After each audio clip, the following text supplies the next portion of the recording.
Hi, and welcome to Book Chat with Julie. This is the November Book Chat, and I'm Julie from the Argenta Branch Library, and we are part of the William F. Lehman Public Library System in North Little Rock. And today we're going to take a look back, and I'm going to explain that in just a minute. So welcome again to the November Book Chat. I didn't really think we would still be doing videos in November, but we are, and I'm enjoying them, and I hope you're enjoying them. And I think even when the library does open and we go back to some regular programming, I think we're probably going to still do some of these videos.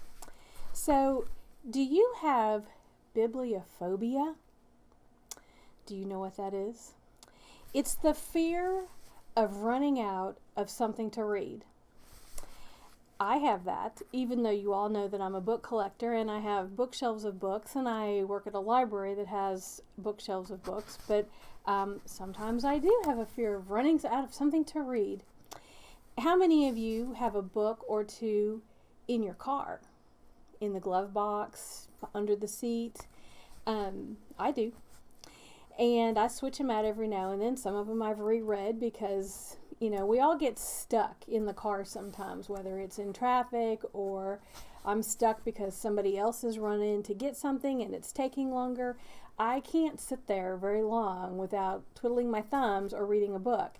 So, yes, I have been known to read the car owner's manual. And I'm sure that if you are out there, you've done the same thing. And you've read your car owner's manual, the warranty, anything besides just sitting there. So, does that make me a bookworm? In English, yes, it does. Did you know there's other terms around the world for bookworm? In America, in English language, we call it bookworm. Indonesians call it a book flea. Germans, you're a read rat. And in Danish, you're a reading horse. In French, you're an ink drinker. And one of my favorite, because I love the picture that's going to be on the screen, one way or the other, is in Romanian, you are a library mouse. And I just thought that picture was really cute.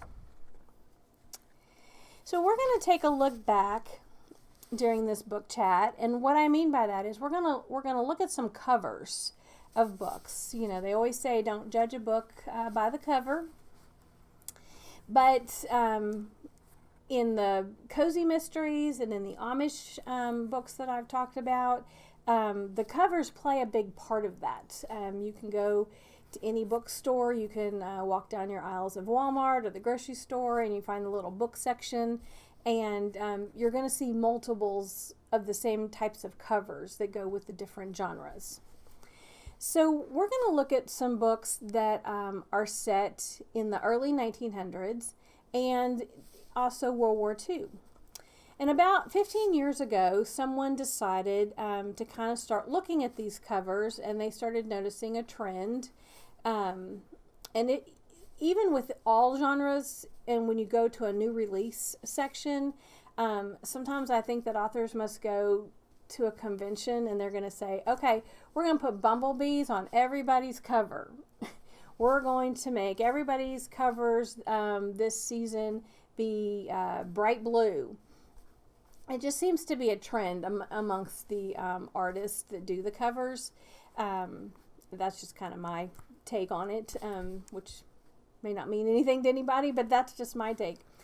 But about 15 years ago, someone started kind of studying books that were set in World War II time frame, either before the war, during the war, after the war, set in all the different locations.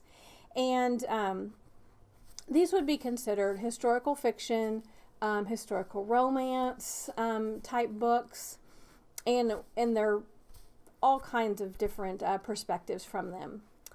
But you've seen them on the covers, and sometimes on their own. Sometimes they're in groups or accompanied by a child or a dog. Sometimes they're walking down a road, and sometimes they're leaning on a balcony. Sometimes they're just standing looking away. They are the World War II era women looking away, and they're everywhere. But where did they come from? How long have they been here without us realizing? In the immortal words of clickbait writing everywhere, the answers might surprise you. World War II era women looking away on book covers, beginning in about 2008. And on the screen, I don't have the book in front of me, but on the screen, you're going to see a cover. And I've talked about the book and the movie in other videos, but it's the Guernsey Literary Potato Peel Pie Society, which I loved, by the way. This cover features a pensive World War II era woman leaning on the railing at a distance from the camera. Something about a woman in the distance, photographed from a distance with a sepia filter, suggested it's a 1940s time frame. The World War II era woman is not only looking away, but is also a silhouette. This creates a blank avatar, allowing readers to imagine what she looks like, the look on her face. Even the color of her clothes are left to the reader's imagination. The women and or children are often seen looking away, moving towards somewhere. And I have a picture to show you. This is actually a picture. My coworker and good friend, Michael Church, is a collage artist, and he happened to just create this little masterpiece just in the last month. This is a copy. He just gave me a copy of it. It's not the real thing, but it's called Waiting and Watching. And if you look at it closer, if it's on the screen, it's a little boy. He's looking away. He's waiting. The planes are coming in. It's done in that kind of a sepia color as well. There's not any other colors really on it. But that again is just another example of what you might find on a cover of a World War II fiction and even nonfiction book. By 2018, there was no avoiding this cover motif. World War II era women were walking arm in arm with one another, wind blowing at their knee-length skirts, and they were standing at balconies, crossing bridges, train tracks, and even lounging by the sea. They're here, they're looking away, and they are living their best life. I do think of my grandmother when I see some of these pictures. I always like the 1940s, the style, the fashion, the hats that they wore. She worked in one of the factories that was a sewing factory, and the factory, that helped make some of the bullets, the bullet coverings, and so she always had lots of neat stories, which maybe that's why I'm kind of drawn to that time period, just because you're always drawn to something that you're a little familiar with. So a book that I'm going to introduce is The Atomic City Girls. And you can tell the girls are walking arm in arm, they're knee-length skirts, they're walking towards the city, towards a plant, towards the office that they're working in. These are strong books that, strong women that really bonded together at a time when women had to be strong. So in this book it's set in November of 1944. 18-year-old June Walker boards an unmarked bus, destined for a city that doesn't officially exist. Oak Ridge, Tennessee, has sprung up in a matter of months, a town of trailers and segregated houses, 24-hour cafeterias, and constant security checks. There, June joins hundreds of other young girls operating massive machines whose purpose is never explained. They know they are helping win the war, but must ask no questions and reveal nothing to the outsiders. And again, that's The Atomic City Girls by Janet Beard. Some nonfiction that I have over here is The Splendid and the Vile by Eric Lawson. I have you can't really see them in the stacks, but some good World War II series. Mysteries is by Anne Perry. She's an author that tends to write a lot of the World War One, World War II, and even old school. Holding up my little hat here is Danielle Steele. Danielle Steele has some The Royals and The Spy, and those would be good reads. Going back a little further into the early 1900s, I have some books that are actually set in 1918. And the first one I'm going to introduce is by Albert Marin. It's a nonfiction. It's housed in the Youth Services Department. It is a great book if you just need to do a little research. Adults, youth services, small children for book reports. I refer a lot of the youth services nonfiction books to adults. They have a lot of neat pictures. They have a lot more, to me, some even more research. Maybe they're simply, written, but I enjoy reading this. This one is called Very, Very, Very Dreadful: The Influenza Pandemic of 1918. In the spring of 1918, World War I was raging. Troops were coming down with the flu. The 1918 flu was by far the worst epidemic that has ever afflicted humankind. And that is available through our library. I have two new books that I want to introduce to you that were just released late this summer and early this fall. The first one is called The Orphan Collector, Ellen Marie Wiseman. This book weaves the stories of two very different women into a page-turning novel of suspenseful as it is poignant. Set amid one of history's deadliest pandemics, 13-year-old Pia Lang and Bernice Groves are the main characters that navigate together. Bernice is on a life-altering decision that leads her on a sinister mission to transform the city's orphans and immigrant children into what she feels are true Americans. Now that's a fiction, historical fiction book. The other one I'm going to show you is The Pull of the Stars by Emma Donoghue, and it is set in Dublin, Ireland in the 1918. Nurse Julia Power works at an understaffed hospital where expected mothers who have come down with the flu are quarantined together.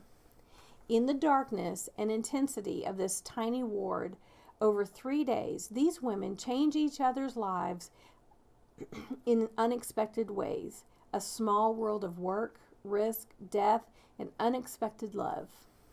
And this one I just loaded to my audio, so I'm going to read it and listen to it. And this is my very next read that I'm already into the second chapter. So join me in reserving that one at the library. A book that my book club read, it's been a few years ago, but Orphan number 8, and it's by Kim Van Acclamade. And I really enjoyed this book. It's not a very big book, but it has actually a lot of history set in it, even though it's considered a historical fiction. She's got pictures of her research that she did in the back, and it just made for a very interesting read. It's set in 1919. 4-year-old Rachel Rabinowitz is placed in the Hebrew infant home, where Dr. Mildred Solomon is conducting medical research on the children. Dr. Solomon subjects Rachel to experimental course of X-ray treatments that established the doctor's reputation while risking the little girl's health.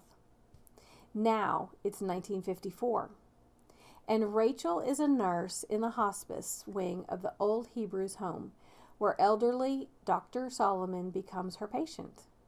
Realizing the power she holds over the helpless doctor, Rachel embarks on a dangerous experiment of her own design.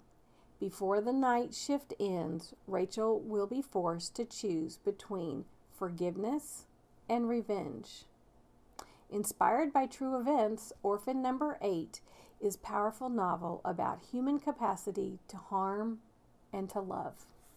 And that's Orphan number 8. One thing that I realized that with a lot of the World War I, World War II historical fiction books is they're usually dual time frames, meaning like you've got the Book of Names by Kristen Harmel is featured over there, and somebody in the present finds a book, finds a letter, finds something that's going to connect them to the past, and then they're going to go back. I've talked about All the Flowers in Paris at one of the other book chats, and that was a good one. It has the dual time frame where they kind of go back and forth, the present and the 1900s, the 1940s, the 1930s. So it's always interesting after I've kind of studied a little bit about some of these book chats. The Amish, the cozy mysteries, the covers of World War II era books.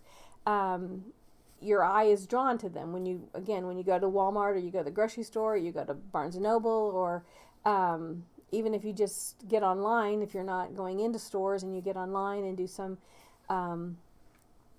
type in World War II historical fiction, you're going to find cover after cover after cover.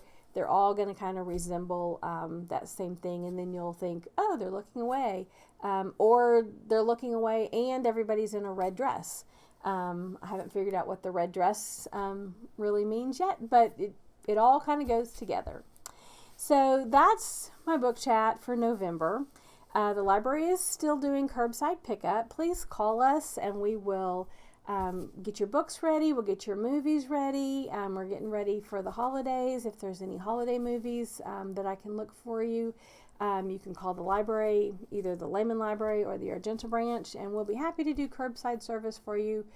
We are doing notary service down at the Argenta branch, and so if you need something notarized, and it's just also we've started back with the card shop with Sari. I talked about that last time. The October card class was a really great class. We're getting ready to do another one. It will be on the Facebook page, YouTube page around November the 19th. And she's going to teach you some techniques about different stacking and layering with cards, different ways that you can color paper if you don't have the color that you desire. And you'll make some Snowflake Splendid cards. And we do have kits available that you can pick up for her class. You can start picking them up after November 15th. And then you'll have the kit when the video plays, and you can go back and watch the video as many times as you want while you make your cards. But those are available at the Argenta Branch Library, and that's Card Shop with Sari, card making kits. And you can call to reserve yours, and then we'll call you when they're ready after November 15th, and you can come pick them up. And I think that will end November's book chat. We're thankful for November. And I know you're all thinking of what you're thankful for this month. And I'm just thankful that the close family that I have nearby, that we can get together. And that'll be a great November. November's always kind of a neat month.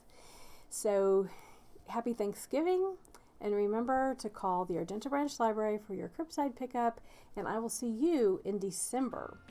Thank you for joining Book Chat with Julie.